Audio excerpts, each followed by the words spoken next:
Hey guys, Igor and Anu here. We have a quick intro.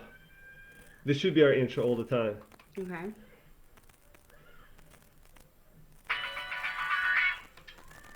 Okay, so you have to guess the song based on that. Yes, the famous intro. Intro? Yes. All right. All right. All right. Well, happy Friday, guys. Thanks for joining us. Igor and Anu here at Vinous Reverie Wine Merchant out here in Walnut Creek, California. Yeah. So today on our wine show for the adventurous wine drinker, we Yeah. are tasting Maquina and Tabla. It's called Laderas de Leona. Leona? Leonia? How am I Yes, pronouncing that? Leonie. Laderas de Leonia. Yeah. And it's a Spanish wine that's also part of our Halloween special tasting pack. Yes, it's part of the theme, our October theme. Yeah, very Uh, beautiful haunting label in case you didn't see that. And we're going to talk more about that label a little bit later. Yeah. Okay, cool. Yeah. So tell me about this wine. This is Mencia grape, Yes, right? and on cue, you guys know how we love Janssen, so her description of the Mencia grapes. Mencia is very fragrant and haunting red wine. So, part of the theme. She kind of brings out the essence of the wine. So, yeah, Mencia is grown in northwest Spain And Portugal as well. and Portugal, Yes. where it goes under a different name, Yeah, it's called Jaén. Jaén. Yeah, it's So in spelled Portugal. Jaen, but Yes. it's pronounced Jaén, yes. Yeah. This Mencia produces fruity, balanced wines, and it mostly grows on schist and slate soils. Yes. And you have a little background. I'm always curious how the soil imparts itself onto the wine. But so you actually found some information on that, specifically to this. Yeah, so schist soil, what is it? It's hard, dense rocks and layered minerals, Yeah. and it's important because vines, where they grow, that influences how the wine tastes. We talk about this all the time, terroir. So grapes that are grown on schist, they struggle harder. And they have a different, more concentrated flavor profile, which actually I did find a concrete fact about that. So I guess in the 1990s, that's when Mencia started getting really popular. They Yeah. were growing Mencia, especially post phylloxera. How do you say that? Phylloxera. Phylloxera. Yeah. I can't pronounce that word. So post phylloxera was really popular, and then they started growing Mencia at that time, but they noticed that the wine actually wasn't strong enough. It was kind of a diluted flavor Yeah. profile. Yes. So they started growing it on schist to make it more potent. And I also have a little bit of explanation of what schist is specifically. So schist is sedimentary rock. So it's clay that's been subject to pressure. It's been buried. Shale is actually buried and subjected to oven-like temperatures. And once it descends into the hotter areas of the earth, with more pressure, it becomes schist. So not quite diamond status, but yeah, basically that's how schist is made. So Yeah.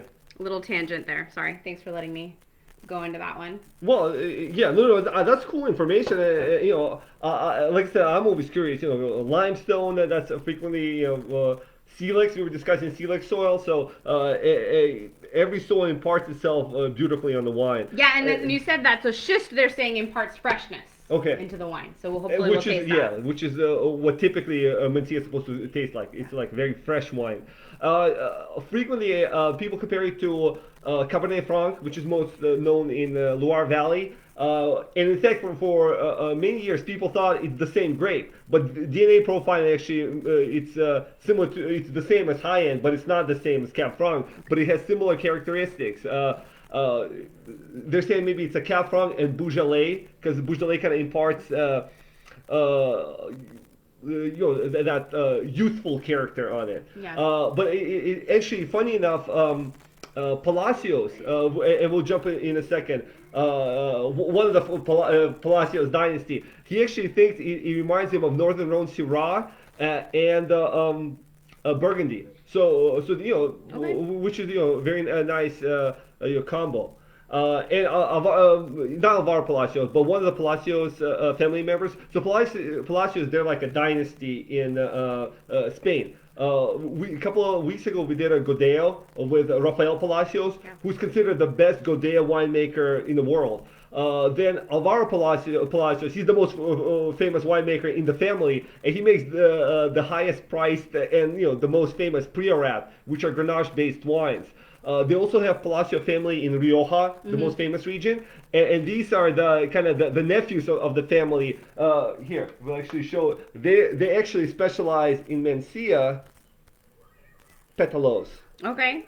So Yeah, looks good. they're considered the best Mencia winemakers, in the region.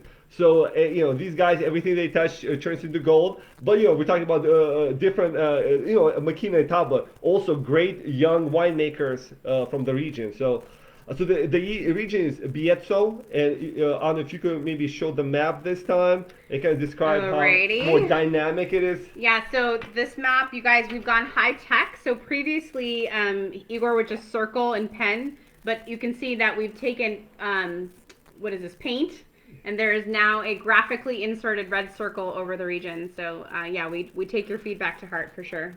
Yeah, so Bierzo, it's a mountainous region in northwest Spain. It's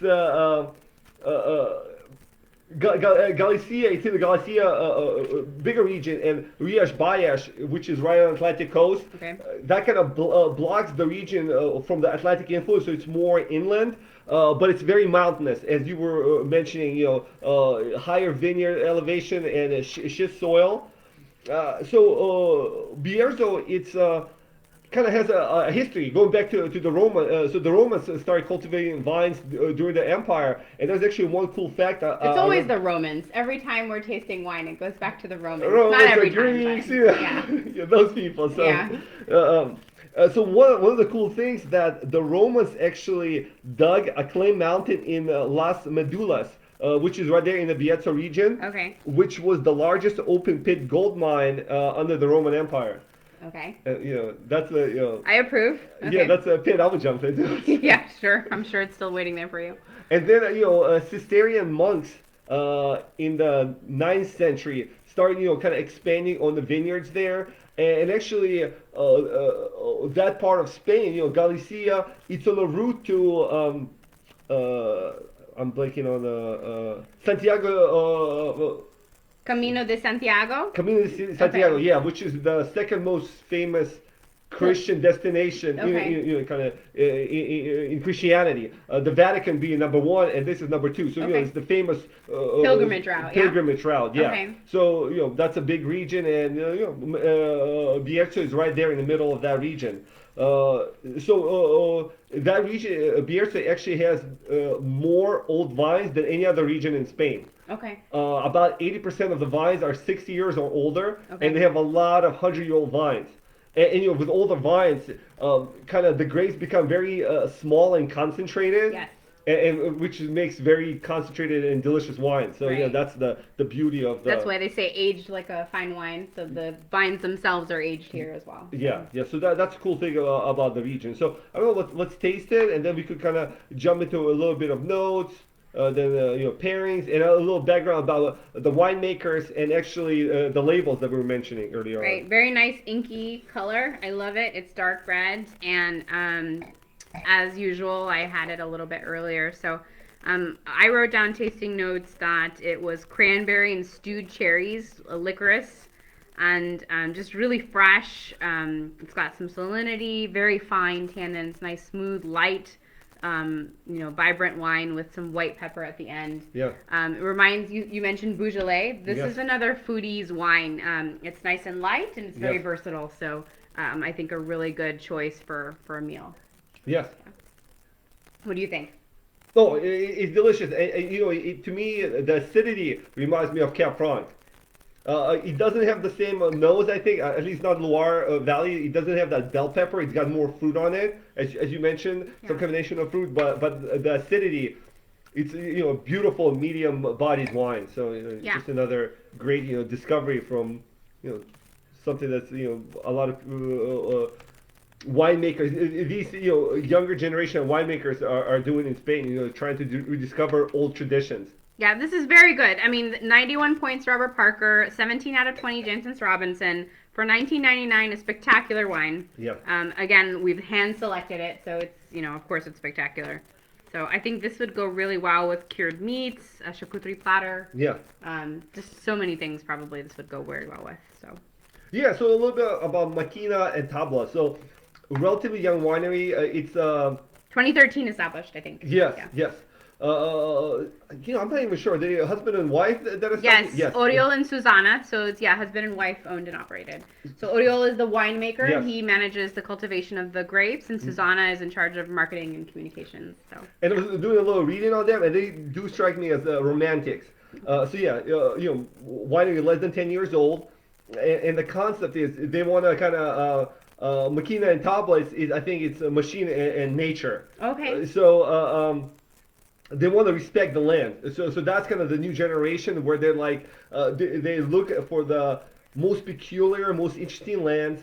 Everything is done biodynamically, so they respect Yes. the nature Yes. of what they're doing, and kind of their concept is it's a kind of struggle between nature and human. So I think Maquina and Tabla is like I said, the romanticizing the past. And there's a little cool thing about they have several different lines. So this is the Laderas and Leonina. Okay, let me show the label again. You're Yeah. gonna go into the label a little bit. You go to the label. Okay, so it's very beautiful. Speaking of romanticized. And here's a different label from their wine. This is Paramos de Nicasia, and then they have a third label called Terrazas de Serepia. So they're called the old grandmothers. And they're actually based on the names of the vineyards that are named after the grandmothers. Okay. So one of the things... Their grandmothers or whose No, grandmothers? the grandmothers where they're renting the land from. So, Okay. So this is kind of an interesting thing. These women have these old Spanish names that nobody uses anymore. And we found them really meaningful, full of time and tradition. And they sound great. So Laderas means the slopes, Yes. like the slopes of Bierzos. So Paramos, the second label they show, is means the moors, which is in Ribera del Duero region. Okay. And terrazas, it means terraces. So that's kind of the romanticizing of the three different lines that they have. So we're having the slopes wines because it comes from the Bierzo region. Okay. Very nice. And you guys, you could see the labels are very distinctive looking. I don't know if you want to show the labels one more time. Okay. Yeah. I mean, they're very artistic. So you said the Laderas wine, the label is based off Goya, right? So talk about that a little bit. As far as I understand, all labels are based on Goya's Deathly Works. So his black paintings towards the end of his life. So I don't know if you guys, Francisco Goya. I mean, one You of the should most check him out. Yeah. So definitely look up Francisco Goya if you're not familiar with him. And his dark, they're called the dark paintings, right? The Black Period, I Black think, or Period? some Okay. people call it the Deathly Works. Okay. I was actually doing a little background on it, and one of the interpretations that I think people had, and what I've heard before, is that he was going deaf as he's becoming older, and I guess part of his deafness, he started kind of having this pessimistic view of the world. Mm-hmm. But another explanation I read today, and this is the first time I've heard of it, is that Napoleon was moving in the late 1700s. Okay. And there were a lot of wars. So he's from Zaragoza. Mm-hmm. And there was guerrilla warfare there, and there was lots of death.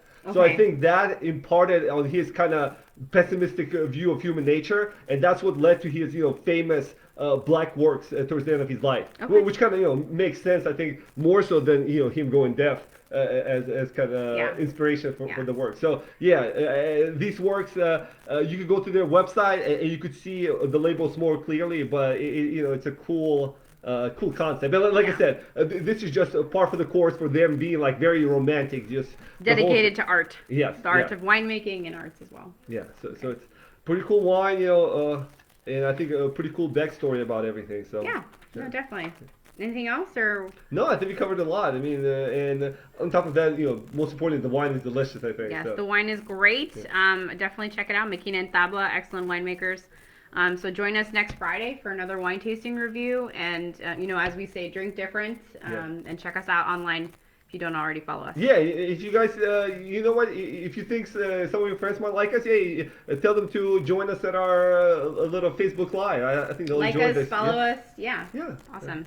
Thanks so much, guys. Take care. Have a great week. Bye. Bye.